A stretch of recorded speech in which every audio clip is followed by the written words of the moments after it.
All right. Welcome back to the Knights of Dissent show. I'm John, and this is Rats.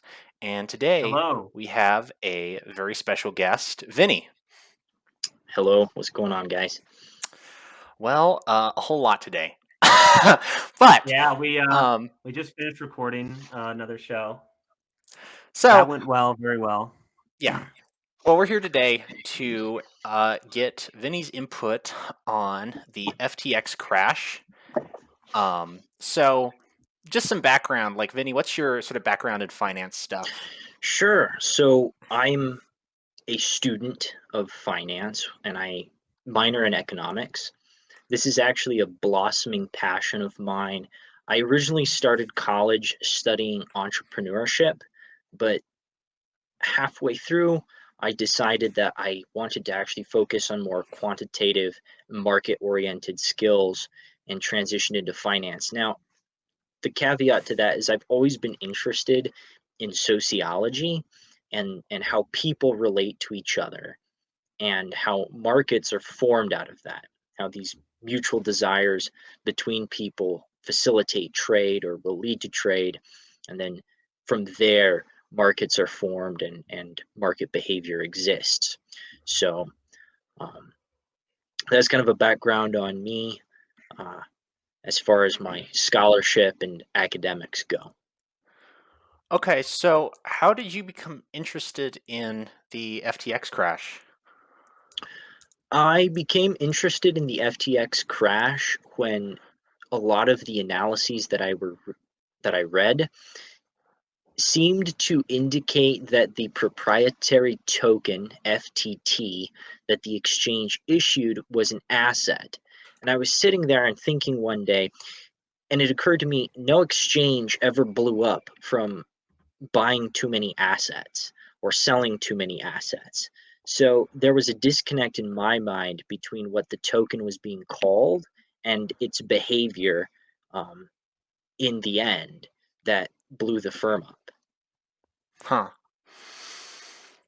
Okay, well, would you like to start on your findings? Yeah, so let's to begin, it's always good to lay a foundation and differentiate what we're talking about. So if you want to jump to the next slide, there's a few different types of crypto assets or digital assets we'll call them that differ in substantial ways based on how they're coded. So the the first category that we'll introduce is called a coin. All right. Now a coin trades on its own proprietary blockchain. All right. That would be something like uh, Bitcoin or Ethereum. So it is specifically created um, to interact with its own blockchain.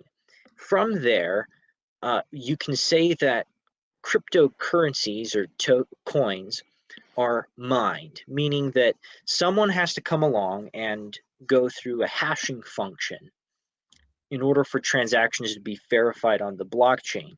And the way many blockchains are set up is that this hashing also mines new Bitcoin. So that's how new Bitcoin comes into existence, is the exertion of computational power or work uh, to figure out or block these transactions together. Now, the second type is a token. Now, a token is a digital asset, right? But it trades on a non-proprietary blockchain. So an example of that would be FTT.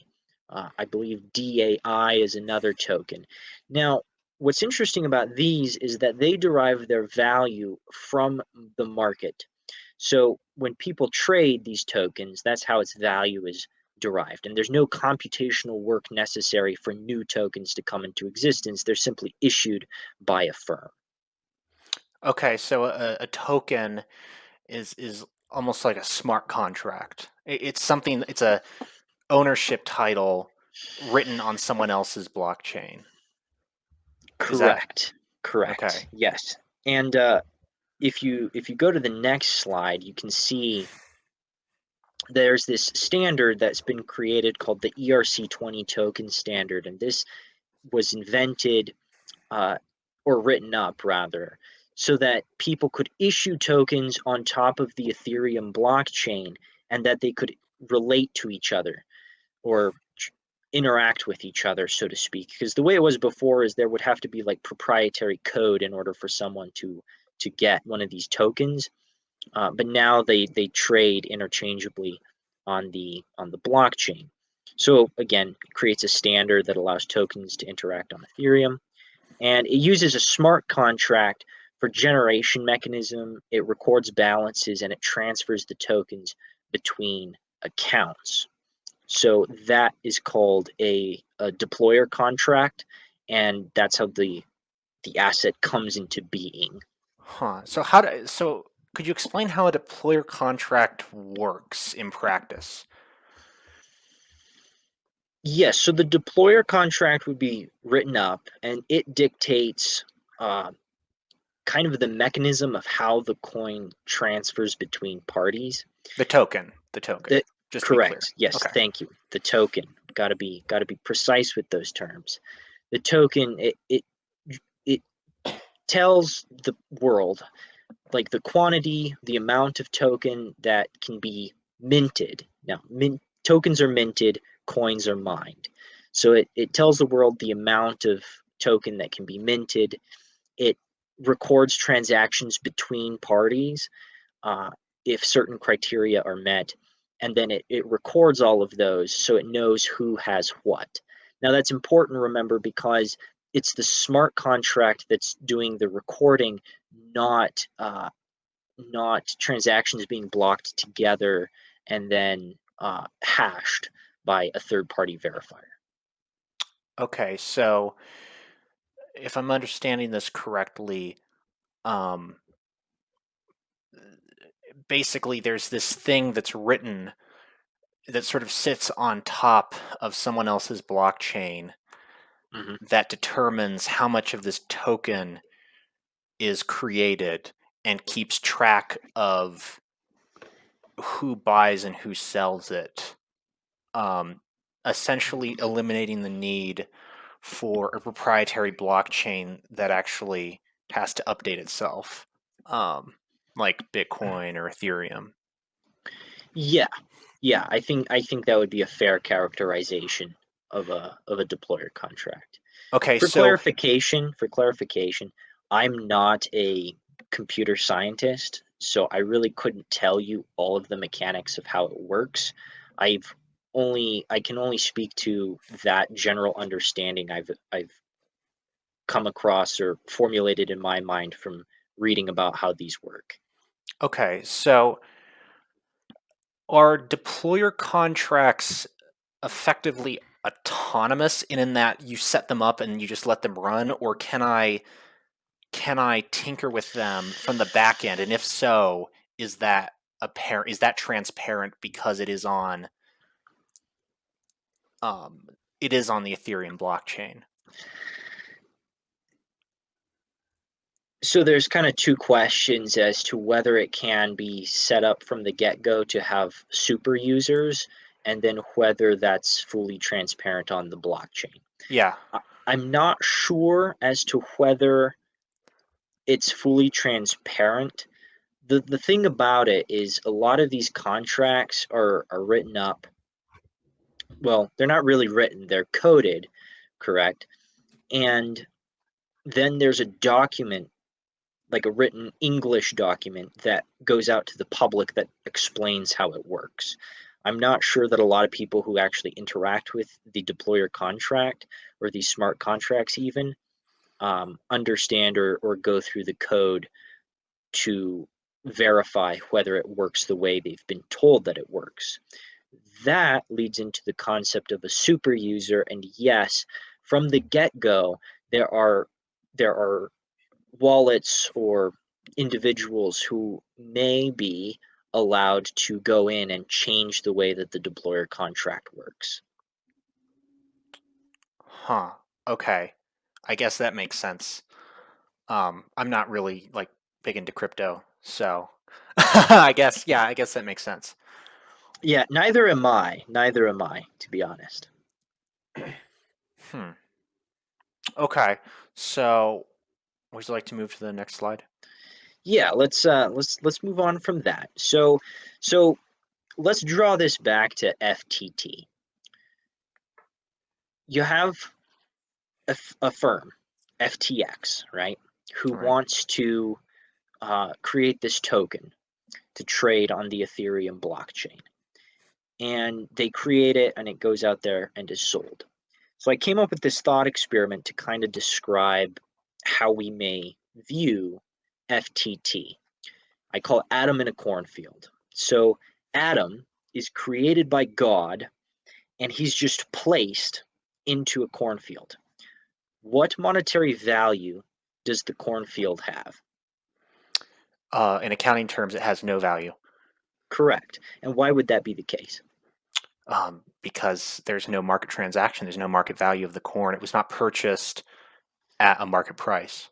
Correct. So in that analogy, right, you can see that even from the start, FTT has no value. It's just this thing that was created, and it represents no asset to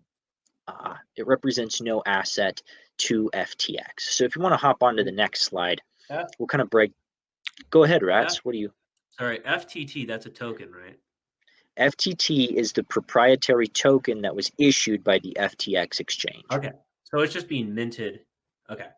I can see, yeah, that has no value at all. Yeah, that makes sense. Right. Yeah. I mean, you basically wrote up this piece of code that said that there was this thing called an FTT and there was only like 355 million of them. So Okay. again, it's like the corn in the field. It only derives monetary value from being traded. I didn't want to cut you off, Rats. What No, you're no, going to ask a that's all. question? Okay. Fantastic. So what we can see is that in order for the FTT to have any kind of value, it has to be uniquely priced by the market, meaning that one FTT sells and the market prices it, and then two FTT sell and the market price it. And Okay, this so goes on and on. right, so this is like when the Federal Reserve prints new dollar bills because it's the Fed makes bills and the Treasury makes coins. Um, the bills that it has created but not put into circulation do not appear on its balance sheet as either well as Okay. anything. Interesting. Right? They just Correct. exist. They don't have in an accounting sense any value other than as an expense in their income statement. Correct. That is correct. Okay. And that's, as you can see in the third bullet, that uncirculated FTT has no value. Huh. Okay. The Mm-hmm. implication from that is it cannot be or should not be recorded on FTX's balance sheet. Does that make Right. sense? Well, right, Yeah. because it wasn't purchased at a historic cost, Correct? so it can't. There's no monetary unit assumption. It Right. doesn't exist in accounting terms. Yes. I mean, Correct. this is like if I open like a TXT file and type 100 rats bucks, and then I put that on my assets. Like that doesn't make any sense. Correct. No, it's Yeah. it's literally that. Um, Okay. yeah. Huh. Any questions so far as to what I've covered? You guys kind of tracking along? So I guess to compare, like to Steelman, well, I guess there's not a counter argument, but let's say that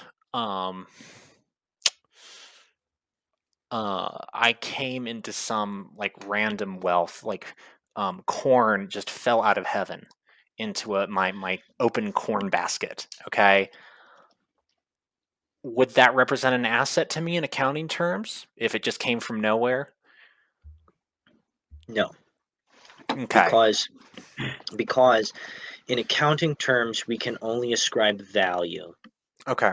So the first If time that corn would appear on my balance sheet was when I sold it, and there would be a credit to cash. I'm sorry, a debit to cash and a credit to owner's equity. And the correct, Okay. corn Yeah. itself would have no appearance on my balance sheet ever. that is correct. That is Okay. correct. Um, Yes, and even the corn that you maintain, say you only sold a bushel, the only thing you're allowed to record is the money generated from that one bushel of Right. corn. Right, because accounting, anyone who's written Mises knows this, that accounting requires a monetary unit, and it's Correct. impossible to have double entry accounting without a monetary unit. Correct. And to add on to that point, Mises and Manger both make the point that something can only have value until it is imputed. Now, the word value is a bit ambiguous there because the corn could have commodity value to Adam if he chose to boil it and eat it. That would be useful and it would be valuable to him in that regard. But it wouldn't have market value because there was no monetary transaction for it. Neither was there a Mhm. monetary sacrifice of him creating the corn. It just simply appeared, and he was able to use that and sell it for money. Mhm. Okay, that makes sense. Okay, next slide. Yeah. So so I'm glad that you brought up the concept of the Fed and banknotes. Um, the analogy that I make is, remember, a gold backed certificate of deposit used to be paper money. Dollars used to be a tangible amount of gold. That's what Yeah, they it represented. was like a warehouse. It was almost like a warehouse receipt for a certain quantity of gold. Yeah, exactly, exactly. And it created dependence. The reason why, if we think in our mind's eye, why the Fed was so happy when people adopted dollars is because it generates a dependence on the Fed within the monetary system, correct? Um, but the problem is that when you have gold and it's a depository note, your dollars are a depository note, anyone can come at any time and seek to redeem that paper note for its exchange value of gold. Mhm. Right. So it's like it's a current liability to the It Fed. is it is a current liability. So now So what hold I on just a yeah, second. So in the current system post Bretton Woods, yes. the dollars in circulation still present a current are still presented as a current liability, right? Yes. It's a because when you're working with currency, the monetary unit is the same as the liability. So $1, essentially, a every single dollar in circulation is a liability on the Fed's balance sheet payable for $1, which doesn't like make sense like conceptually, but that's how you continue with like bank accounting Yeah. without. Well, the thing is, right, you have to remember, before the Bretton Woods collapsed, which was under Nixon, Mhm. um, right, dollars represented a certain amount of gold that had been deposited, I think, with the Treasury. It was actually called a Treasury note, not a Federal Reserve note. Um, but after the Bretton Woods Agreement and basically this massive theft of everyone's gold, it became a Fed note, which meant that it derives its value, well, not really value, but it represents a dollar of debt to the Fed, which is not really part of the government. It's a debt Mhm. payable for $1. So it's like Yes. that's all it is. It's like you go in, it's like I want $1. It's like okay, hand me $1 and I give you $1. Yeah. No, Okay, that's pretty much what it is. Yeah. right. So, any questions so far? Just to make sure I haven't like glanced over something or So No, it why makes now. did the sense to me. gold-backed certificate create a dependence on the Fed again? Sorry. Right, because it's the Fed who issues the gold, the paper note, the depository note. It's the Fed who issues it. Okay. Um, But with the gold standard, it only issued them when the Treasury had the gold to back it correct, but how were transactions being done? In dollars or in gold? in dollars. In dollars. So that's how the dependence was generated. Is when I go to the store, Yeah, yeah. I see my Okay. groceries in dollar signs and not in ounces of gold. Yeah, that makes sense. That makes sense. Right. I mean, I don't know if I don't know if a time in recent American history when the monetary unit was ounces of gold, but there was an explicit claim of ownership, but because everything was denominated in dollars, it made transactions with gold. And this is more true before 1933 when there was still full gold reserve. Now after like Roosevelt, you couldn't withdraw. There was like a fraction of your gold, right? And over time Yes. that got eroded. But So they could back in the day, distribute dollars on a fraction of gold. oh yeah, as over time, it decreased. And then Okay. Okay. the Bretton Woods Agreement, when that was broken, I think 1978, the U.S. government reneged on all promise to pay any gold Yeah. for its circulating dollars, which was really a geopolitical move against Europe. Right. No, it wasn't really like a domestic monetary policy concern. It was more, right, all these loans and things and all this money had been flushed into Europe, Yeah. right? And you have, the Europeans holding billions and billions of dollars that could be demanded for gold at any time, and that's a bit of a problem. Right. Yeah. Okay. So what do you mean by gold theft? I'm familiar that like FDR literally like stole gold from people Well, during over his time. time, the Fed guaranteed less and less gold payable for each Yeah. dollar. Oh, so it was okay. It wasn't direct theft. It was like indirect theft. Okay, Yeah, it's indirect theft, that makes which sense. kind of essentially is in inflation, right? So let's say rats in 1933, you deposit an ounce of gold and you're told that for that ounce of gold you can get $25, right? Hmm. And then you fast forward 50 years and you go to withdraw your ounce of gold and you're told that now it costs I don't know, $1,000, right? Well, Yeah. the thing that you put in suddenly is not redeemable for the amount of dollars that you got when you put it in the bank. That's how it was stolen, essentially. Okay, because you lost like 98% of your gold, basically. Yeah, yeah, right. Like Okay. your 50 bucks then and your 50 bucks now don't get you the same amount of gold. Okay. Yeah, that makes sense. Yeah.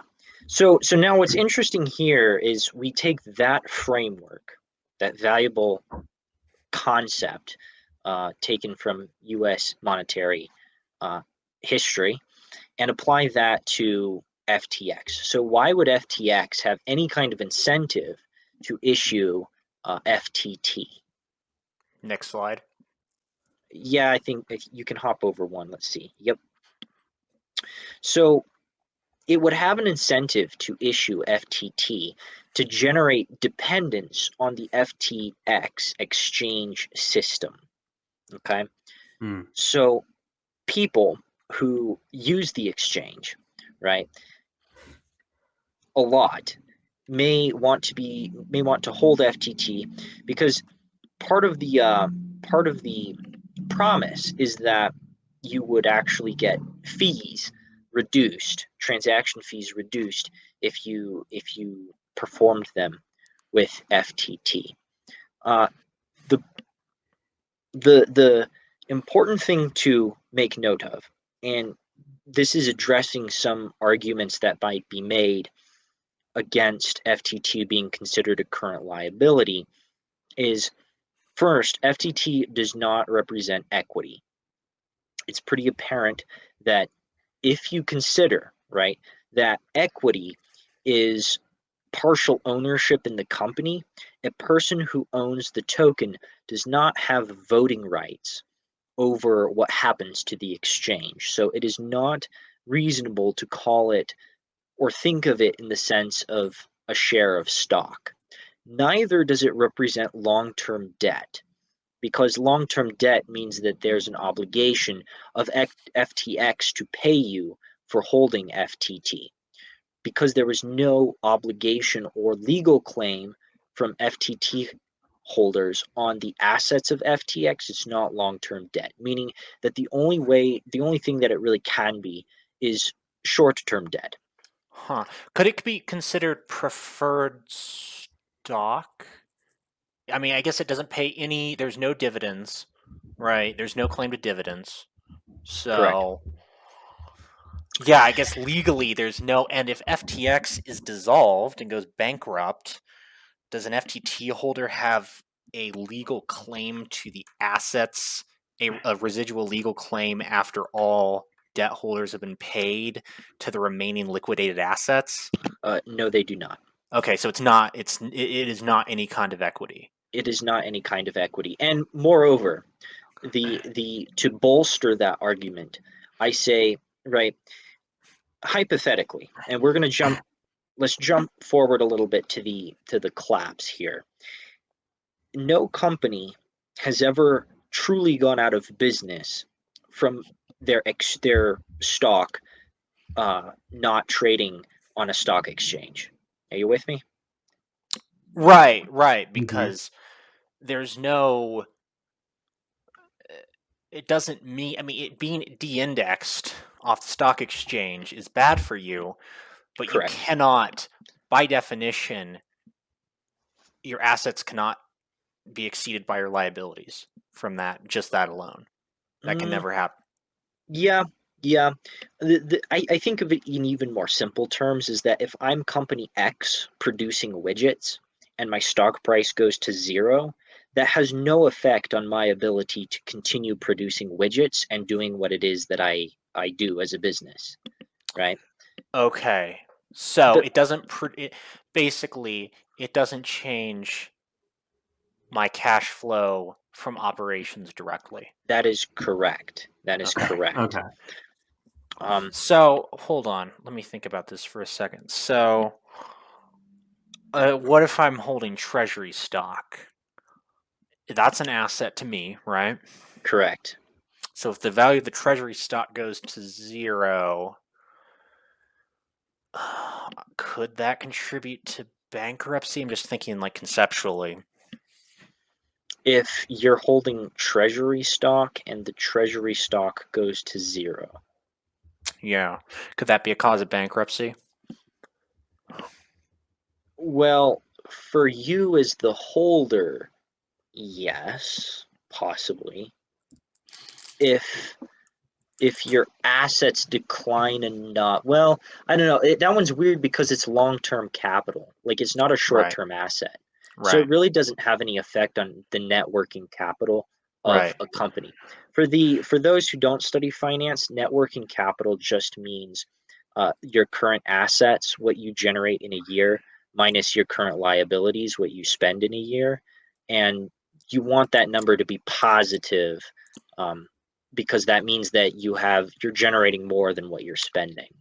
Right. So no decrease in the stock price can change current liabilities and raise them above current assets.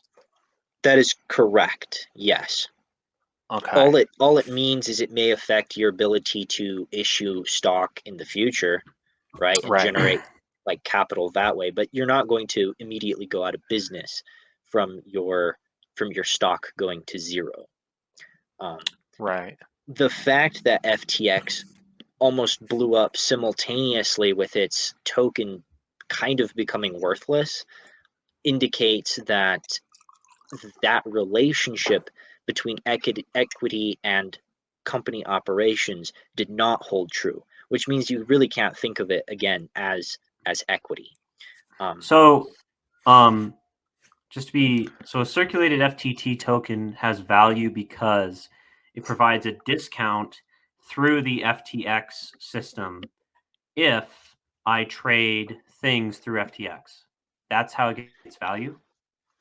No, it creates value. The value of an FTT coin has to do with what the market is willing to pay for it. Does that make sense? Yeah, The but reason they're you would paying want for it because it's a medium of exchange on FTX. that is, yes, correct. Okay. And I think if you want to jump to the next slide, I want to see where we're at in the flow here. Yes, I will. There is a second part as to why you would want to hold FTX as a token, and that is it actually would appreciate in value. So So wait, okay, I'm sorry. There's FTX token and FTT coin. No, no. it's I'm sorry. token. Sorry. Yes, Okay, I so you mean misspoke. the FTT token is so we're only talking Yes, about one thing. Okay. Just want to make sure. correct. I want to make it clear. Correct. Okay. Right. Yes, it's the FTT token. The only reason you would want to hold it, or one of the reasons, two reasons, is it gives you discounts on fees for trading on the exchange, Yes, and okay. the token itself could appreciate in value. Okay, so Okay. do I spend the FTT? Basically, okay, so when I go to the exchange, right, I want to buy some Bitcoin with Hmm. my dollars, Yes, right, on FTX. So the website says, hey, it's like 7% fees if you pay with just dollars. correct. But in order to get the discount, do I have to give up some of my FTT? Or do I just by holding a share of it, just by holding a certain percentage, like a certain amount of it, do I get the discount? I think it works if it's being used as a medium of exchange. So Ah, the way it okay. would work is I go to the exchange and I trade my dollars for FTT.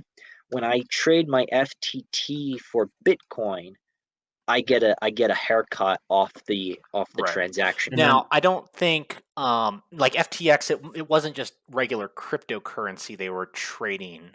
That's not like what their sell was. They traded all sorts of very strange and esoteric things. You could hold regular crypto assets. You could also purchase qualified currency, which was a strange one, but there were also crypto futures. So you were allowed to oh speculate wow. on Wow. the That's future amazing. price of certain crypto assets. Huh. So you could put like calls and puts on like the future price of like Bitcoin and Monero and Litecoin and Dogecoin, like that kind of stuff. Yeah, I don't the calls and puts That's ridiculous.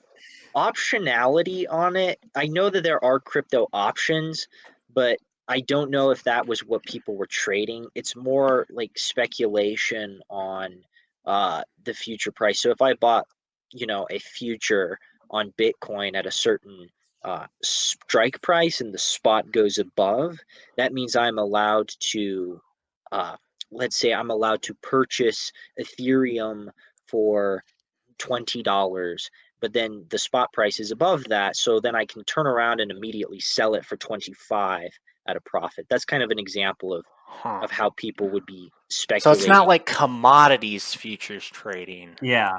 Yeah. Like So something very different. FT sorry, but FTT would appreciate through increased demand to use it as a medium of exchange on FTX. That is correct. Okay. Okay. And That's very interesting. Okay. were like I could go and buy on FTX, I could go and make trades with US dollars or I could make them with FTT. And if I'd used I believe FTT, so. Yes, my fees went way down. correct. Yes. And So then Okay. it So the so most people same. were doing that. well, a lot of people would. I mean, you can think of this as from a rational perspective is if you're on the exchange and you're making lots of trades every day, it makes sense for you to just trade in FTT and save money. Yeah, Yeah, it because does. like I just fees are huge on yeah. exchanges. Correct. Yeah. They Huh. just kind of did it because it's like a good deal for both sides. Yeah. Correct. And there was some pretty strong evidence that there was healthy demand for FTT. I'll get into that a little bit later because it turns out that that was like completely false, but it has to do with a third party we have not introduced yet. Huh. Okay, so Okay. if I go to the exchange, no matter whether I have FTT or just US dollars, the same trades are open to me. I just have I to pay more in fees.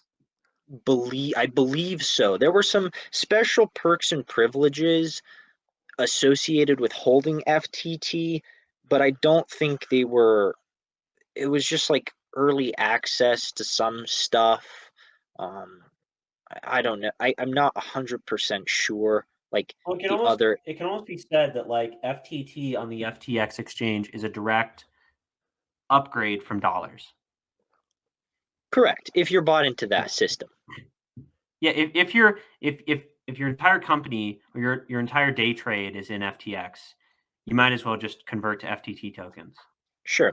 I mean, the analogy would be if you go to another country, yeah, you may be able to trade dollars because they do transact in that currency, but it might just make more sense for you to change your dollars to whatever currency they use in that economy and go with that. Okay. Okay. Now, to So talk, what's on this slide? Okay, yeah, yeah, go ahead. so Sorry. break this down a little bit. I want to understand like this framework a little bit more. I found it useful to think of FTX as a company broken into two parts.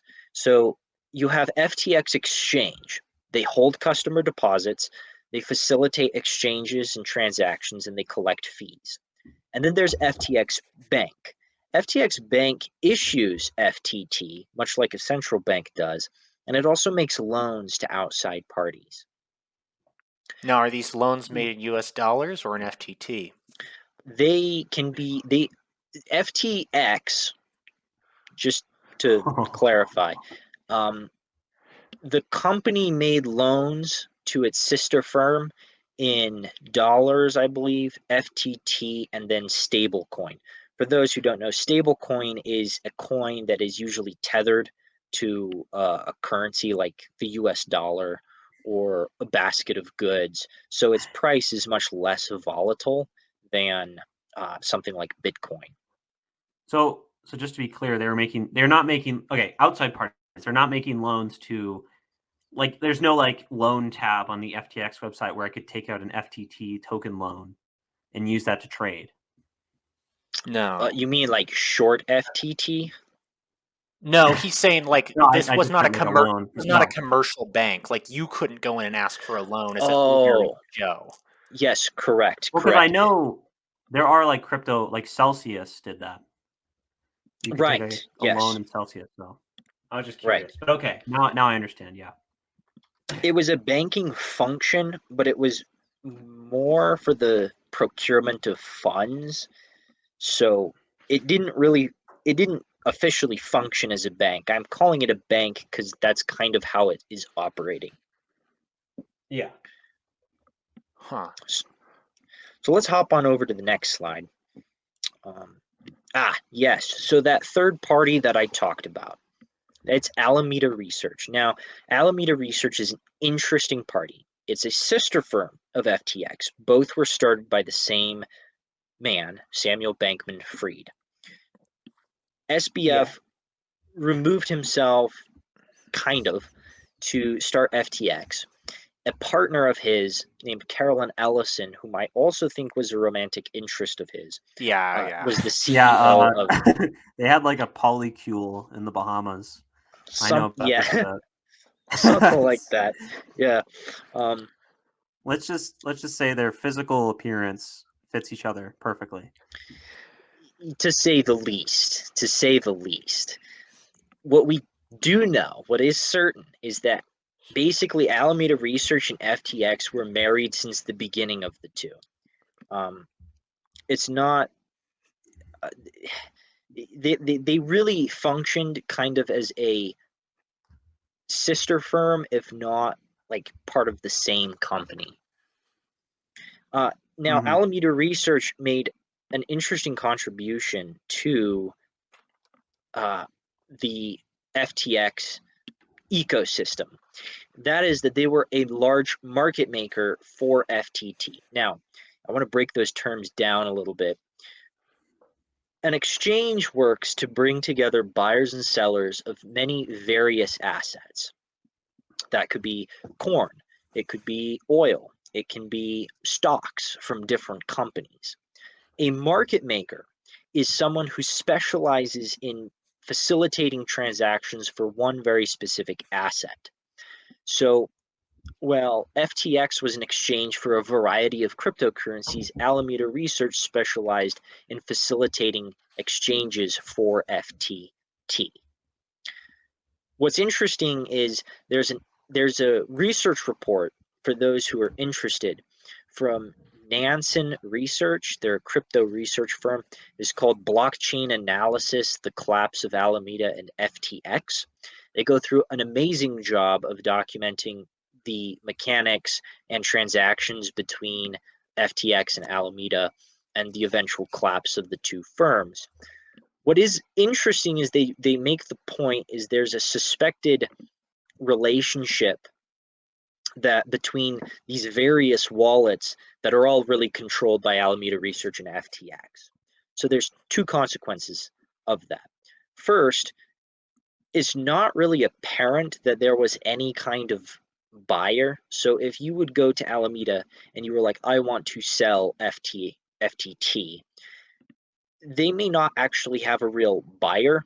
They may just buy it from you and then shore up the FTT token. So, just to be clear, wallets are like anonymous, right? No, not really. Not for Okay. coins on the. So was this on the ERC-20 protocol? Yes, the FTT Yeah, was in so it's ERC-20. absolutely not anonymous.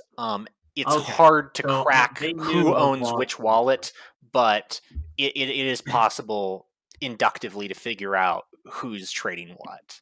Yeah. Okay, It's not I like just wanted to be clear on Monero that. and Zcash don't really work that they work in a very different way. But yeah, ERC-20 is very transparent. Well, relatively Okay. speaking. Yeah. Yeah. So what is interesting is that basically from the beginning, uh, Alameda Research and FTX were engaging in market transactions with each other in what looks like an attempt to bid up the price of FTT. So people who thought that they were getting like a rip-roaring deal, right? Like I can buy into the ecosystem, get all of these cuts on fees, and if I hold FTT, it will go up in value, which is a good bet for me, may have actually been induced to think something that was not true. So they were doing monetary policy on their own currency? Yes. so Alameda Research would purchase the FTT token from me, and I may be under the false assumption that that was done for like the reasons of profit, not Um, because Alameda Research's goal was to boost up the token. it's more like Alameda Research and FTX would have two wallets that would transact with each other, right? And it looks on the exchange like the price that like these are fully not fully. What am I Like saying? there's actually a demand for the coin, Yeah, it the looks like token. there's two parties actually transacting and that there's a demand for the Oh, token. And so like the price of the token goes up on the exchange, but really it's just two faces of the same entity wow. like Okay. playing ping So pong it's with each basically other. they're yeah. So there's absolutely no risk in what they're doing, but it generates value to FTX by boosting their FTT token. Okay. Yes, yes. I can see how bad that is. Right. Right. So yeah, it is like quite literally monetary policy. No, I it mean, is. it's like a federal, like a Fed open market purchase or Yes. sale, like The the prob Fed's trading desk. Correct, correct. The problem is, and this is a great time to bring this up, is when remember FTX is doing this because they actually controlled about like 80% of the FTT supply. When it was issued from the deployer contract, they got, I think at the end they were controllers of around 280 million of the 350 million token supply. Sorry, who? So FTX or Alameda? FTX, Okay. it's not very clear. The two of them combined did have approximately 80% control over Okay. the Okay. FTT supply, right? So, and Okay. remember, they have this on the balance sheet. So they're doing this because they want to boost the price of their FTT. It's a false boost, though, because, as we said before, it's not an asset to them. It's actually So, okay, go ahead. it's not an asset because it's uncirculated, it's nothing. But what is the case is that all of the circulated tokens that are currently out represent a liability to them. So their exposure to circulating FTT goes up the more the price rises. Okay. So were they incentivized to keep it kind of stable? They didn't want it to moon? They didn't want it to moon, right? Which is why they implemented this protocol. It's to make FTT what they call deflationary, meaning that FTX, as the exchange, would buy back some FTT and then destroy it. It's called a buy and burn protocol. They only did that to about 20 million tokens, though, which really isn't that much.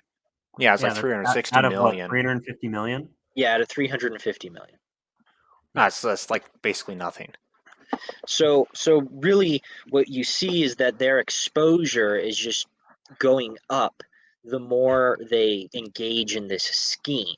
Because remember, what's important to understand here is that people who have FTT are going to go back to FTX and Alameda to sell their FTT. Okay? To cash out, to get their to, dollars. to cash out because it really represents a short-term demand deposit, right? Right. It's kind of a loan. It's like a bank. It's more of like a bank loan in the same sense that when you put money in the bank, right? Legally, you're making a loan to them, and they go do whatever it is that they do with their money, and then you have the legal right to call that loan at any time in the form of withdrawing money. Right. So people who hold FTT will go back to FTX and Alameda to sell their FTT. And if enough people do that, right, and the market collapses, FTX becomes the sole counterparty to those transactions, which means that they have this massive exposure to the circulating supply of Right. FTT.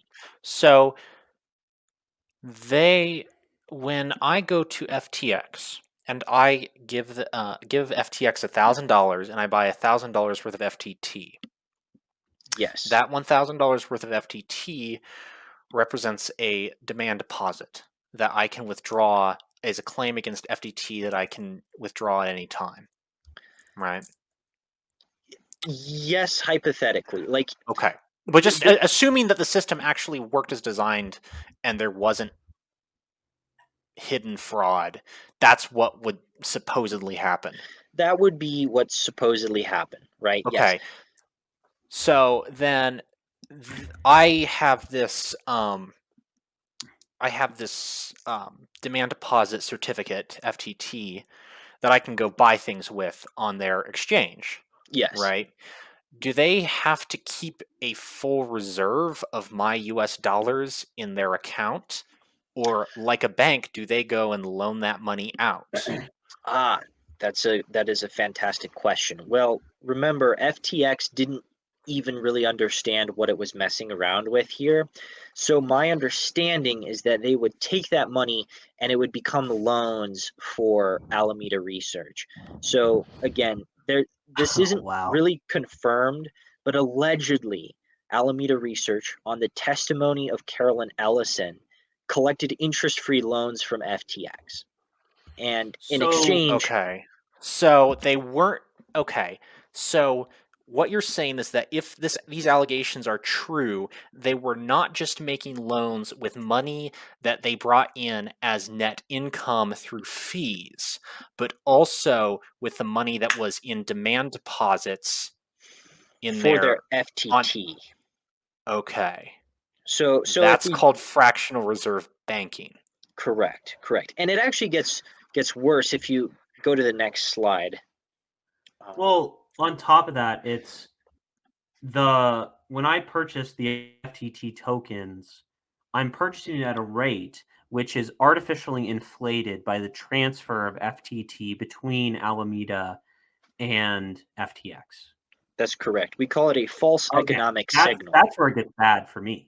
Like Yeah. that's where it's terrible. Yeah. Again, it's called the false economic signal. You're being induced as an economic agent to believe something that just isn't true. You think that something has Yeah. value that really has none. Now, I want to take a moment and talk about the customer deposits. We're going to step away from the banking function and FTT and look at people's accounts with FTX. So, when you go and set up an account with FTX, and then deposit money or other assets, those assets are held in custody and represent an irregular deposit. Irregular deposit means that those assets are not going to be the same assets that you withdraw from the exchange, but that you are allowed to withdraw the same quantity and quality of asset as you deposited. It's like a corn silo.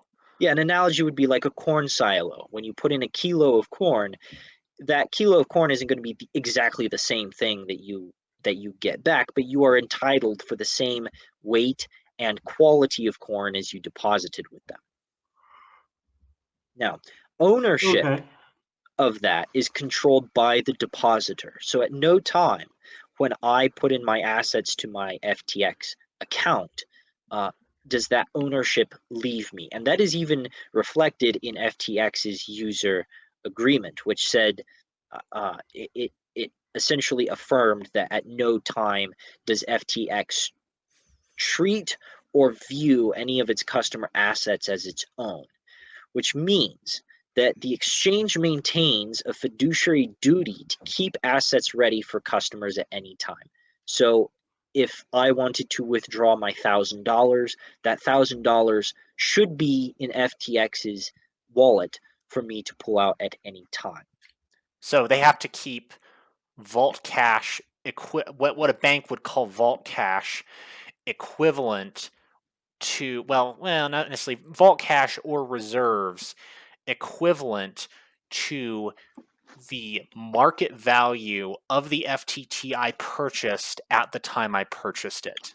No. We're stepping away from FTT for a moment and looking just at when you set up an account with FTX. So this is just like cash assets or whatever. Okay, Yeah. so this is just a cash deposit. Correct. So Yeah, if a you cash put deposit, cash there in you with go. them, then you're entitled to withdraw that amount of cash. Right. If you So put, it's like when I would, like, I don't know, I wire money to Gemini or Charles Schwab or BlackRock or something. There's an account I have that's a depository account in US dollars that I have to move my money to with like an EFT or something before I can even start trading or buying anything. Right. I think that's correct. Right. So it's a cash account. We've not even purchased FTT yet. No. The point So yeah, is there is an assumption of full fiduciary duty, correct. payable at any time. Yes, and the idea is as an exchange, right? If I have $1,000, that's $1,000 that I can spend on buying Bitcoin, right? And then when I have that Bitcoin, if I want to move it to another exchange, FTX must have that Bitcoin available for me to do so because it is my property. Right. Okay. So That's how it should work. That's that's how how the it fiduciary should work. responsibility should work. Let's jump to the next slide. I forget. Okay, so actually go back one because I wanna stay on that concept just a little bit longer. According to Carolyn Ellison, who was the CEO of Alameda Research, not only were they receiving, the difficulty is there's the FTT loan that people are making to FTX Bank, we'll say in air quotes, and then there's also customer deposits with FTX Exchange. Now, there was Okay, not so a I would have to set up an account and deposit money in an FTX account just to trade on the exchange, correct. even if I wasn't using this proprietary FTT token. Yes, that is correct. So there are effectively two different kinds of demand deposits. That is correct. being worked The with by problem FTX. is FTX did not maintain like these kinds of segregated operational duties. So it looks like customer deposits just went into a giant slush fund. And from that fund, Alameda Research was getting their loans. So they So couldn't even be arsed to create two separate wallets no. for their Wait, different kinds so of deposits.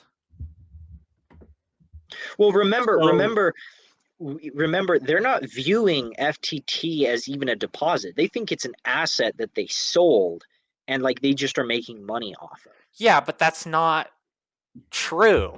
that's Correct. accounting fraud. Yes. wait. Can you explain at what point is that accounting fraud? Because At the point at which it considered, okay, rats, are you think talking about about the this. FTT that it hasn't even distributed yet? No. No, That the FTT in No. Okay. circulation is not an asset to FTX because it is a claim on FTX's assets payable in cash. Okay? So the Fed, right? The Fed regards all US dollars in circulation as a liability, Yes. right? Yeah. In that same way, FTX should consider all circulating FTT a liability. correct. Okay? In the same way that when new US dollars are created by the Federal Reserve, they go from being nothing to being a liability. Yes. Yes. Okay? Yeah. What FTX, if I'm understanding correctly, was doing is they are saying, no.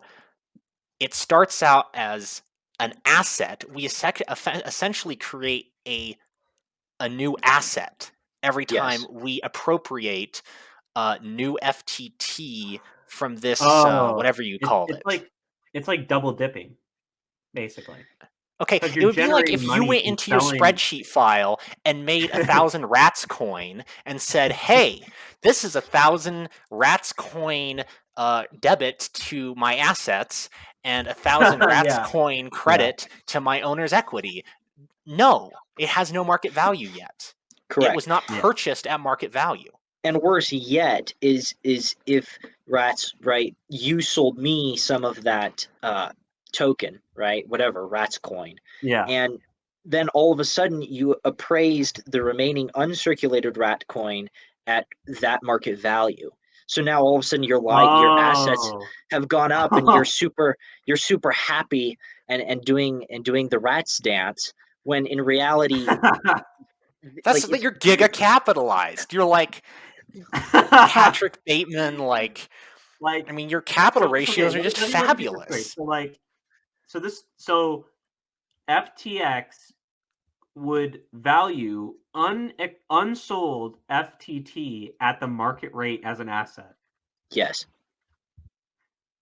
Okay, so Okay. just to I review, can see how absurd that is. Yeah. here's what they have done. So far, they have faked their assets, Correct. created their own proprietary fiat currency, Correct. broken their fiduciary responsibility over customer deposits, Yes, correct. and done fractional reserve banking. Correct. And worse yet, they weren't even smart enough hucksters to maintain separate accounts to understand what their exposure is. Because remember, as I said, Yeah. So So you're telling me that they didn't even know how much of their asset was payable to normal deposit holders and how much was payable to FTT deposit holders? that's correct. I mean, wow. fuck, man. You could just, this is like Wouldn't basic that take like bookkeeping. 30 seconds to like set up, like to set that up properly, and then you would know? That's hilarious. Yeah, Alameda Research had their balance sheet leaked, and it looks like it was put together in Microsoft Word. Like, it doesn't even look Isn't that like it like a was multi-million-dollar company? Like if a not billion, billion like dollar, actually. how much They does like an accountant cost per like a salary? Like $100,000? Like Oh, not what? even that. Like, Well, the Like problem an is eighty if you thousand dollar hired salary would fix all these problems. problem Wow. is if you hired an accountant, they would be like, "Oh no, you cannot do that." and then there goes all your funny money, Well, okay. That's true because they could FTT lose their is CPA. Oh, sorry, go ahead. so FTT does have value through the fact it's a median of exchange on FTX. That gives you a discount. That is yes. But what I have to ask, that discount, the losses created by that discount, that goes back onto FTX. Right, but remember, what's going to happen is the money that they've generated off of the sale of their FTT, or the money they've collected on this demand deposit, a portion of that is going to get kicked back to the exchange to cut the fees, and then the rest Okay. is going to get loaned out to Alameda, who's a hedge fund by So, trade. but what I'm trying to ask is, like, let's say Sam Bankman-Fried was like a good boy and he's not going to do anything illegal. So FTT would not have worked It without the scheme because there's no like the discount in FTX, the losses generated by that discount would make any profits from FTT like irrelevant. Well, it would have generated more exchange platform use, which is of value to Ah, FTX. okay. So he So could have generated more income from fees through the FTX system that would have correct. paid for the discount losses. So this Right, could because the have been marginal cost of a additional viable, trading volume is yeah, very low. Right. Right. yeah, It does not yeah, cost any more to add 1,000 new trades an hour than it does to add one more yeah. trade an hour. Right. So if we had like good Sam Bankman-Fried and good Ellison or whatever, these good little boys and girls, and they were proper and they hired an accountant and they stayed legal, this could have worked. It just would have been like an obscure like It token just would that's have been used on a one website. of many existing Yeah, exchanges, Correct. but they had which a all little hold a idea in their fairly small head. market share. They had a little idea in their head, and they did some interesting things. So Yeah. I Are we mean, going to they get were to the also part where this causes like credit cycles and like business cycles, or is that a good time well, to get into that? yeah, I mean, we can talk about that. Yeah, I mean, let's delve into that more towards the end, because Okay. with the okay. next couple slides I just want to run through like the collapse of the firm. So at this time, we have a very over leveraged FTX. I'll hasten to add that Alameda Research, what they've done is they've taken like not only customer deposits, but and then use them to like do very risky investment things, but they've also taken out, there's an indication, I'm not 100% sure, but there's an insinuation that Alameda Research actually took out real loans from real banks and collateralized them with FTT. Wow. Yeah. Wow. When that happens, Okay, so now we have, just to be clear, we have accounting fraud, we have fractional reserve banking, violating fiduciary responsibility. What was the fourth one? uh violating fiduciary responsibility, I forget. The Oh fourth yeah, one There's so creating is their many. own proprietary Token thingy. token, which is basically a fiat currency. And Correct. now we're saying, on top of all that, they committed securities fraud by putting up collateral with a fraudulent market value. Yeah. Yeah. Yeah, that about sums they it up. Okay. they had to know. They knew this was all massively illegal, and they just and didn't and care. and worse yet, it puts Alameda Research in what's called a leveraged long position. So a leveraged long position means that you've basically taken out debt to purchase assets, go long on assets, Yeah. and that you have a debt obligation. So, if the asset doesn't rise as much in value as you would like, that could actually be very bad because you need to make a certain dollar amount to pay back on your debt obligation. So here we are in May 2020. There's the Two, US, yeah, 2022. 2022. May Yes. 2022. The USDT, which is a tethered coin, depegs and sends ripples through the crypto markets. Do It we is know why this suspected is? there is What's depeg mean? So Tether coin, as I mentioned earlier, means that its value tracks with the value of the dollar. So, for Okay. example, like Okay. there would be a coin called USDT Tether, and the company actually purchases dollars to back the tether, right? Okay. Okay. I think Yeah. that's my understanding. If I'm not mistaken, the purpose of these tethered coins is to allow for convenient cross-chain transactions. It's not really an asset. It's not like an investment. Like Yes, it's used for like as a intermediary for certain kinds of crypto transactions. correct. So the DPEG sends ripples through the crypto markets. If you're interested in a deeper analysis of that, you can read Nansen Research's paper on it. It's like the why USDT depegged. Yeah, I'll have Um, that linked in the description. okay, Yeah. perfect. Uh, Now, at this time, it is suspected that Alameda Research goes illiquid. All right, which means that it's not able to pay its debt obligations. Allegedly, there's some allegations that it borrowed customer funds from FTX, not funds from FTT. It literally just took your deposited funds to So cover its liabilities. so just to be clear, I could take $1,000 from my bank account, transfer it to an FTX deposit fund, and like that I could use to trade, and I could wake up the next day and money is just gone from my account and for Well, I no don't think it reason. was visible on the customer end. Right. I mean, for all So intents and purposes, wow. it's like your bank account, right? Like you think you have $1,000 in there, but it's really not there. Like that would be like if I put money in Charles Schwab in like my Charles Schwab account for and then like Charles Schwab literally like took my money to cover Yes, like a bad debt obligation. correct.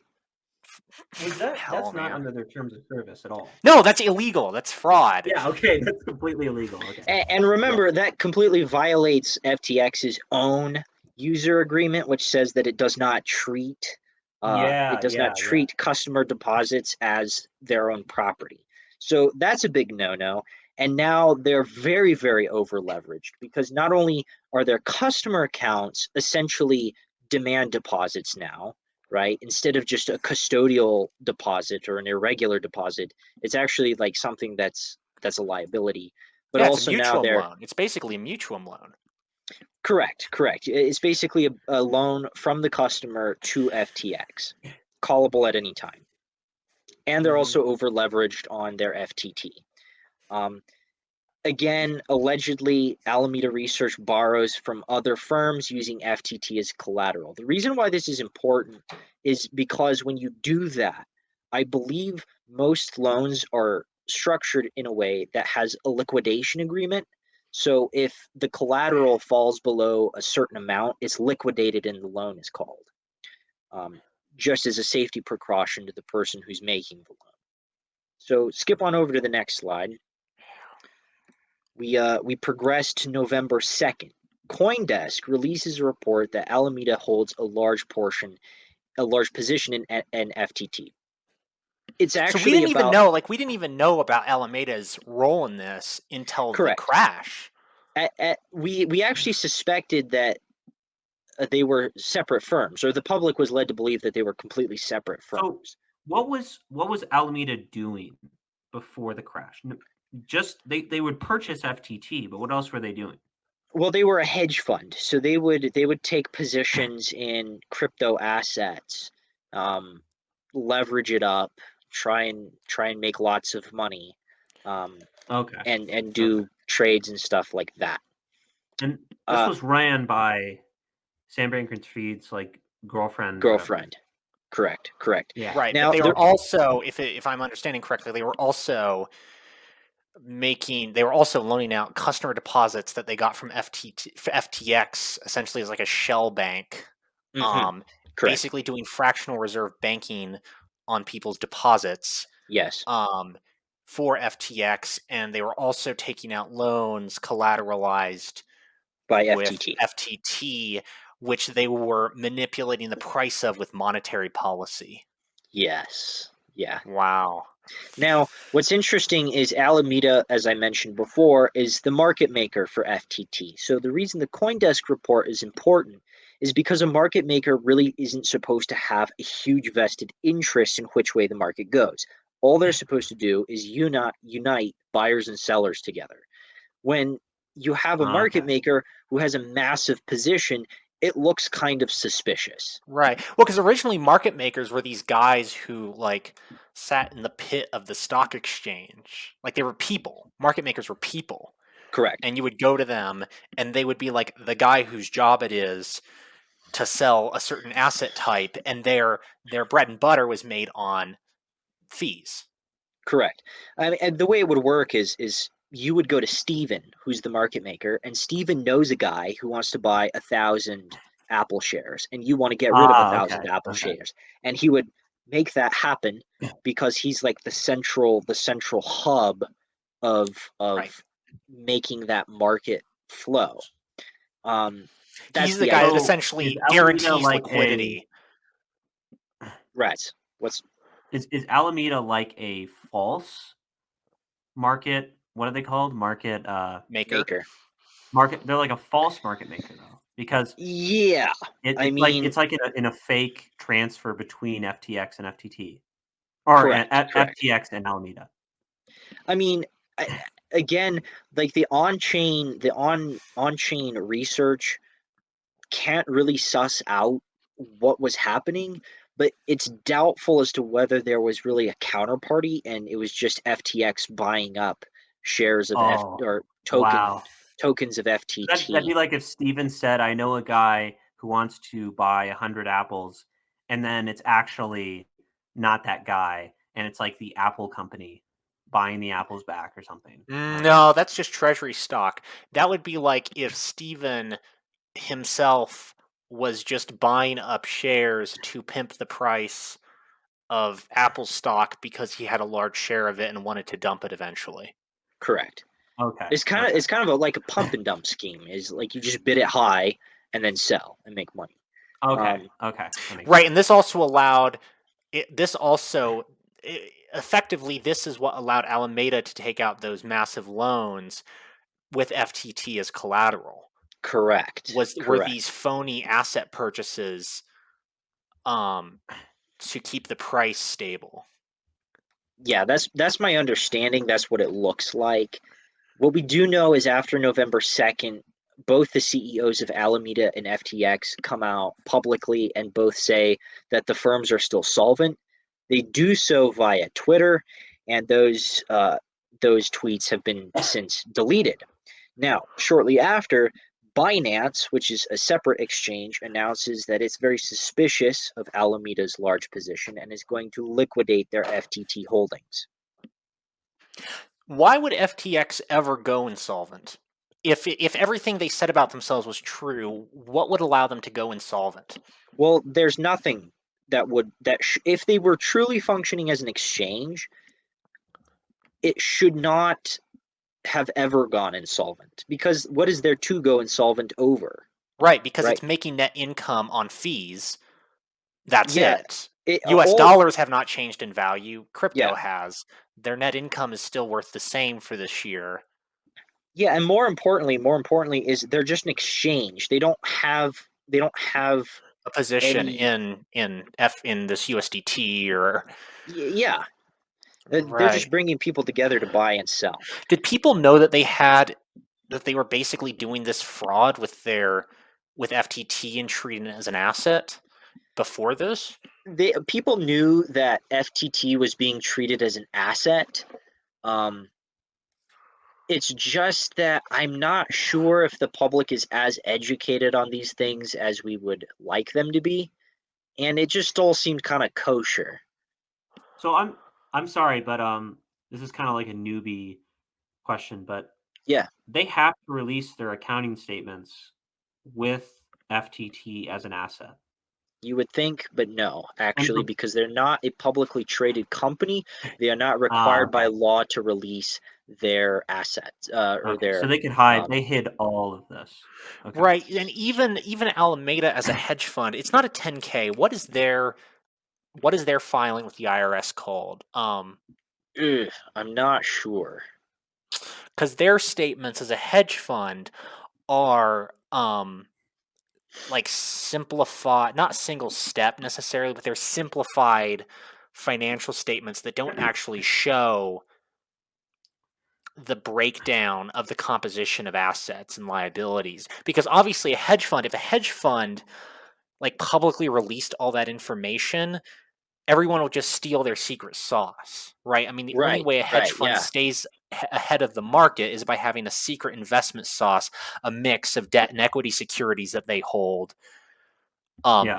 that is more smart than everyone else's. So correct. obviously, like the IRS is not going to dox their investment strategy. So unless they're being audited by the IRS, no one actually gets to see a line item by line item breakdown of every single asset they hold, its liquidity. Like also remember, if they're holding securities, right? If these are securities for holding and not securities available for sale or trading, if I'm not mistaken, they don't actually have to report the unrealized gain or loss on those on their income statement. Um, and you would never know unless they're being audited by the IRS. And of course, the IRS is not going to publicly release that information. So Sure. Right, effectively, they're right. opaque. Their financial statements are opaque. Yes, yeah, that no, that yeah, that's a fair characterization. Definitely a fair characterization. I'm not sure about all the regulatory like requirements of financial disclosure for hedge funds. What I do know is that uh, I believe it's either I think it's CoinDesk. I think CoinDesk is a publicly traded company, so you can look at their financial information. Unfortunately, I was looking at it to see if they had a proprietary token that they had issued, but they do not, which means that we really don't have a framework for understanding like kind of how the accounting works is still up in the air. Um, but if what's important in all of this is that when Binance announces the liquidation of FTT Holding, go ahead and jump to the next slide. Yeah. People, right, understand that the price of FTT is going to drop substantially. So now what you have is a run on FTT Bank, right? People are trying to sell, okay? And at this time, it does not look like there's any kind of demand for FTT. Demand kind of dries up. Everyone's trying to sell. Now, remember what I said is that Right, because FTX is they've run exposed out to of the counterparty capital. risk. They've run out of capital to buy up their own token. Right. They can't keep doing these Yes. asset purchases to bump their own token. Oh, Because they're out okay. of Okay. they've run out of Okay. cash.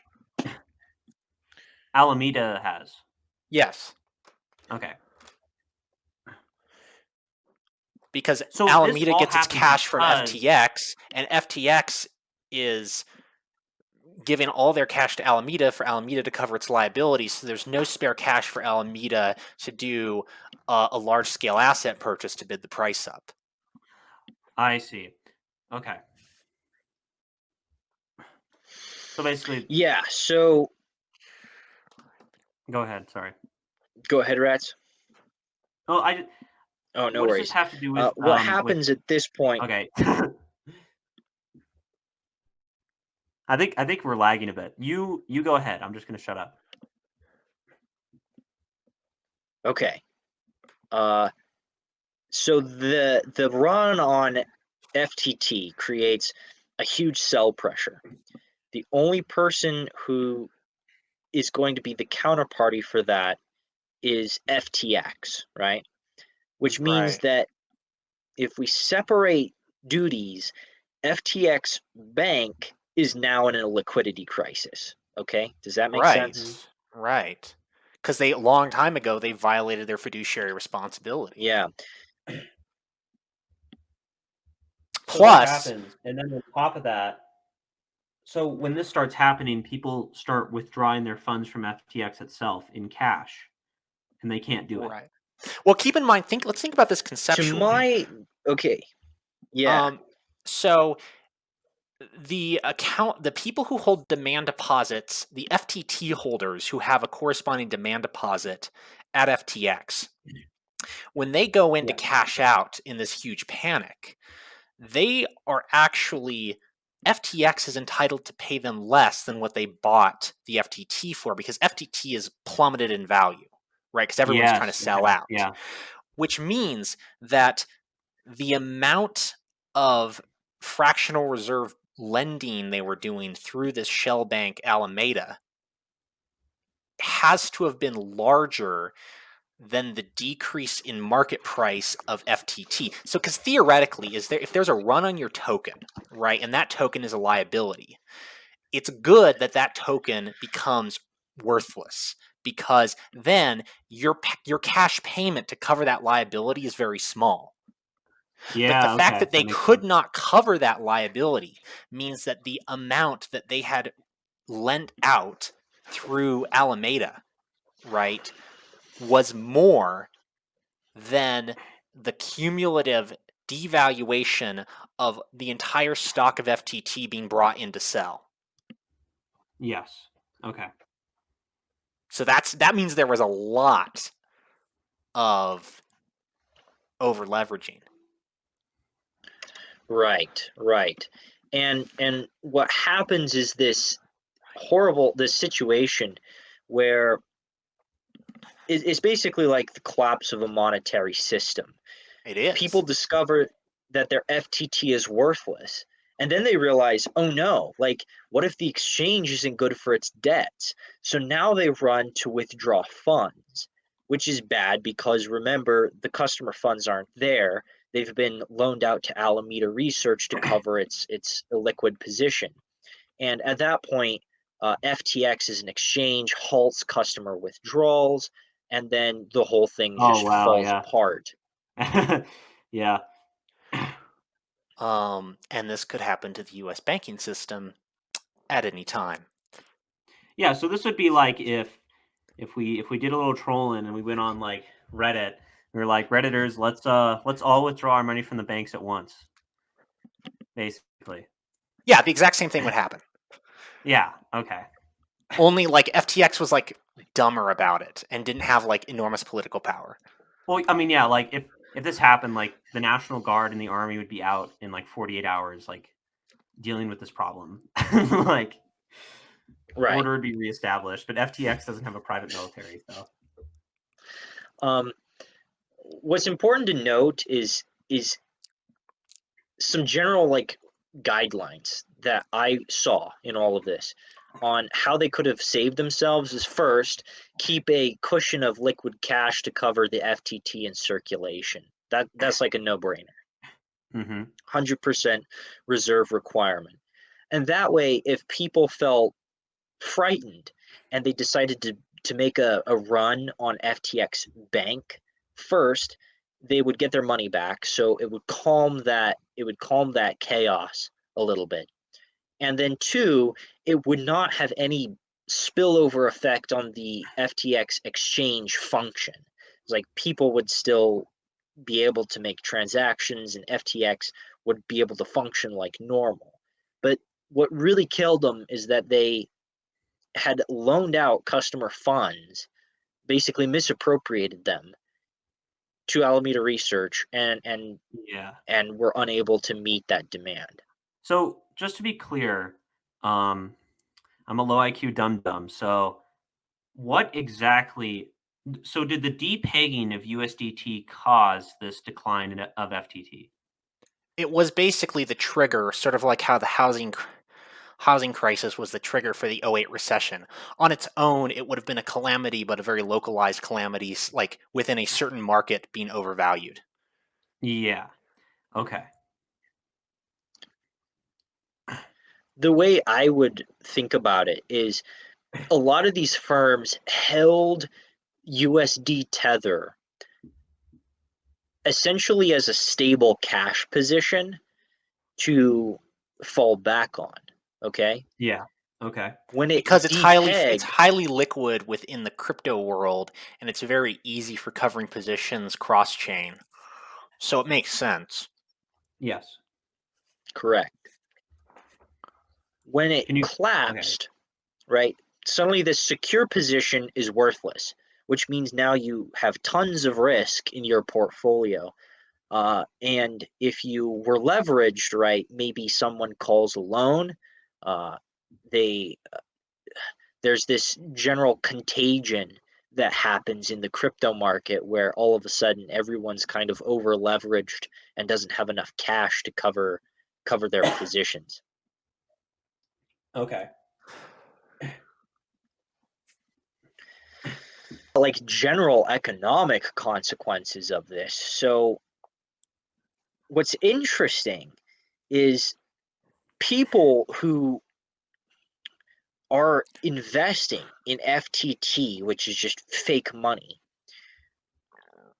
essentially create this interesting double spending problem in the economy. Because think of it this way, right? You go and deposit $1,000 with the exchange, then you buy $1,000 worth of FTT, and you go invest it on Bitcoin, right? That $1,000 then gets loaned to Alameda Research, and then Alameda Research goes out and buys $1,000 worth of Bitcoin. That means that now we have $2,000 worth of Bitcoin purchased with the same $1,000 that you deposited with FTX. I Wow. mean, And this assuming that they held no reserves at Alameda, which it sounds like that might have been the case. Like they held very, very little reserve. They were doing fractional reserve banking. Well, yeah, I mean It's a that goes business without saying. cycle. It's a business cycle Um, created by the extension of credit yes, through the creation of fiduciary media. correct, correct. And what you see, right, is a big rise and then a big crash. And in part, I think this is what has contributed so much to cryptocurrency's volatility, is that we're basically everyone is able to create fake money out of thin air and then sell it on an exchange like it's a real asset. Um, Mm-hmm. Specifically talking and about then go and tokens. buy real things with Tokens it. are that way. Coins are like commodity money. Correct. There's a finite Tokens. supply. They Tokens. can't be double spent. So, and this is kind of like this goes along with Bitcoin's current decline now.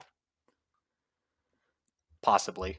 I mean, like, I'll just say that I Uh, not to offshoot, but I had a substantial Bitcoin investment that is not doing well, and I can't even access it anymore because it's trapped on Celsius, which went bankrupt. So Yeah, that's why you never uh, hold. You never, I ever. was such a I hope it genius, wasn't 300 IQ genius. hope it wasn't large. It Not was your not. keys, It not was like a your little bit of money. I coins. was just playing around with it, and I'm not getting that back. Yeah, not your keys, not your coins. Oh Hardware man. wallets are the way to go. Yeah, If you do not own the keys, you do yeah, not own the yeah. crypto. It wasn't a lot, so I'm not that butthurt. But So, yeah, I mean, this is fractional reserve If banking in it's any action. consolation, go Go ahead. ahead. Oh no, I was just saying this is fractional reserve banking in action. We've created an asset bubble through the creation of fiduciary media, and we created a market-wide crash when it all went belly up because of a single Mhm. trigger. None of this would have happened if we Yes. weren't using Yes. fiduciary media to effectively double spend money. And of course, the end user, the customer of FTX doesn't benefit from this situation. They don't get the No. extra. Uh, They don't get to double spend. The market as a whole gets to double spend. no. No. Yeah. So back to the double spending problem is really it's the people who deposited in the stupid funny money that got affected and harmed in the end. And worse than Yeah, that, I mean, they actually had their actual assets stolen from them because if you aren't able being being gypped out of FTT is one thing, but also having all of your assets locked up because the CEO decided to make a loan to his sister firm is just tragic. And then worse yet, after the fact, it appears that Bankman-Fried had frozen everyone's accounts, but then he opened up withdrawals specifically for people in the Bahamas to take money out. So it looks like there was a massive cover up and theft because that occurred he was afterwards. he was living in the Bahamas at that time. So it was basically him and his Hmm. buddies saving themselves. Yes, correct. Wow.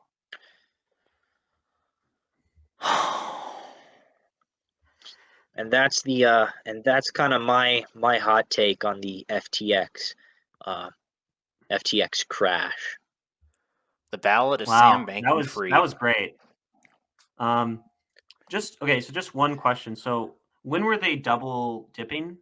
No individual person was double spending. Yeah. Think about it this way. I go and deposit $1,000 at FTX. I use that $1,000 to buy $1,000 worth of FTT. Now, on the box, it says that FTX doesn't get to loan out that money. Yeah. They have to keep it in full reserve for me and payable to me at any time. That's what it says in the Okay. agreement. Okay? Yeah. So I go out along my merry way and I spend $1,000 on Bitcoin on the FTX exchange. Makes sense? That's how Yes. any exchange works, right? Yeah. But that's not actually what happened. In this case, FTX is doing what the banking system does. They took my deposit in cash while I'm going out and spending the FTT, and they took that deposit in cash, shuffled it off to this like shell, Alameda, who then Yeah. Yeah. went out and invested in cryptocurrency with it. It's Okay. effectively as if we double spent money. Vinny is gone. Yeah. um, that's insane. Yeah, this is nuts. So these people are going to jail forever. I mean, Sam Bankman-Fried is in a Bahamian jail right now, I think, or will be extradited to the United States. And I think his girlfriend basically pleaded. She basically had a plea deal and spilled everything. right. I think. I don't know. Right. I don't know if they have enough I don't know if there's enough nepotism in the legal system Well, that they'll be able to get away with it. well, But the okay. point So is, what's the like 10,000-foot view here? yeah, What they did is no different than what the Federal Reserve did leading up to the 2008 crash. FTX was just sloppy, I mean, and they also weren't as politically connected. There is yeah, I fundamentally don't think no there's really. difference between what FTX did and what the Federal Reserve did 2000 to 2008. okay. Different markets, different markets blew up, Yeah, I mean, isn't. but it's the same principle, it's the same practices, right? Every bank engages in effectively the same practices as FTX does, right? The But they're Federal honest Reserve and the about it. banking system as a whole do the exact same thing. It's just FTX was bad at it. Yeah. That's what they're being punished for. They were bad at it. Well, they violated their user agreement, obviously. Okay. Well, it The wasn't Well, just yeah. the user consequences on agreement. the Is they? economy are the same. Yes. I mean, Yes. they're not a bank for one. They're an exchange. So if I go to the bank and I give them my money, everyone pretty much knows what's going to happen. That bank is going to turn around and lend those dollars out, um, and create money out of thin air that way. But the exchange, when I go to the exchange, the idea is that I am connected with a buyer for whatever it is that I'm selling, and there's a one-to-one transaction. No money is created. It's just that Yeah. FTX was The point of an misappropriating exchange is to bring funds. buyers and sellers together, and to maybe provide some regulation on what they're doing. But it's not to. Yeah.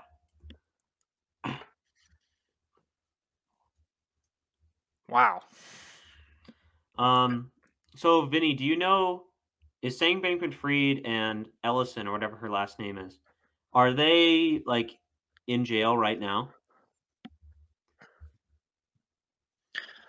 I actually don't know. I think Sam Bankman got extradited to the US. I'm pretty sure that's what happened to him.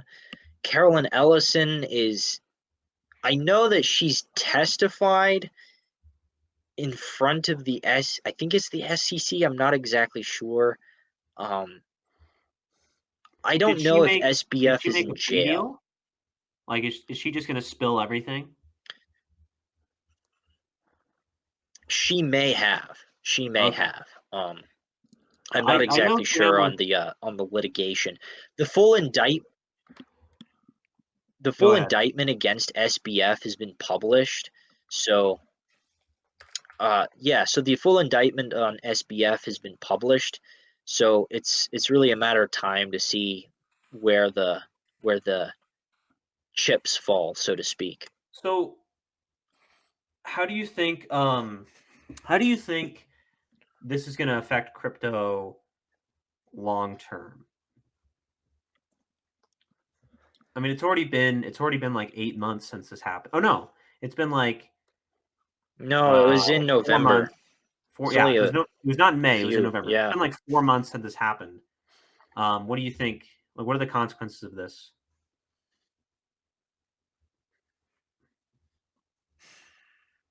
My personal thoughts, well, it's really unfortunate what happened to everyone who inappropriately put their trust in SBF, for Yeah, one. definitely.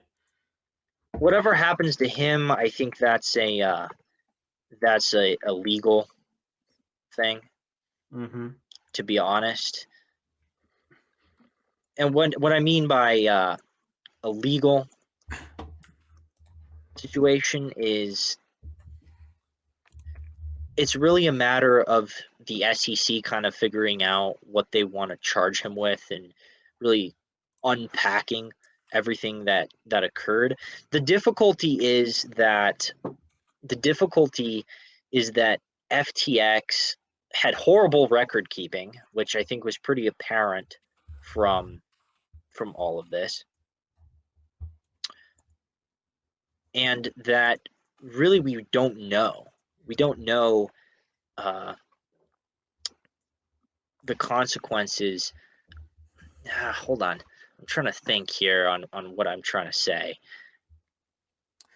I think I The just think it's interesting because I just looked up the Bitcoin price, and the second this was developing, Bitcoin itself like crashed from like 21,000 to 15,000 in like 3 days.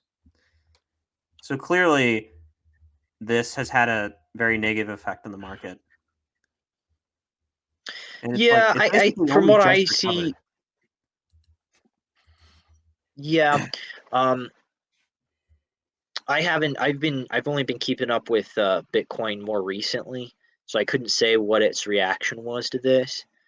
There was a lot of my understanding though is with the depeg of USDT, the Yeah, yeah. subsequent collapse of like 3AC, Celsius, even the Gemini platform is kind of as fallout from that. Just real quick, the Gemini platform is interesting. Your situation where funds were locked up in Celsius Yeah. is not that uncommon. I was reading an article, I think on Financial Times, that was saying that Gemini had a special account that was supposed to be this super safe savings account for people's money, and in reality they were just invested in all these very risky like crypto things. And when Celsius blew up, basically these people's money got locked up, and now Huh. they're out. A lot of Wow. people put like life savings in there because they thought that they were going to make big returns That and was that it was stupid. secure, but apparently that's just not true. Yeah, I mean, I got like a bonus at work, and I thought I'd play around in crypto. And, I didn't keep it, but Ooh.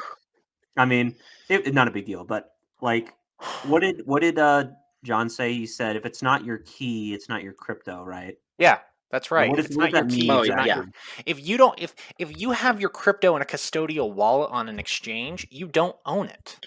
Okay, so In a you generate legal your own sense, you Correct. wallet. may own it, Okay. but in a tangible agency sense, you don't.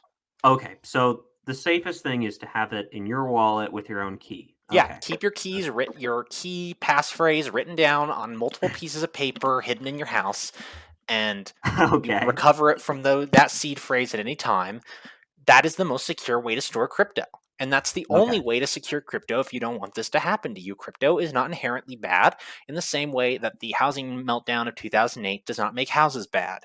It just Okay. Yeah. means that you have to understand that the market we exist in is not a market of full reserve banks and honest actors. It is a market filled with fraud.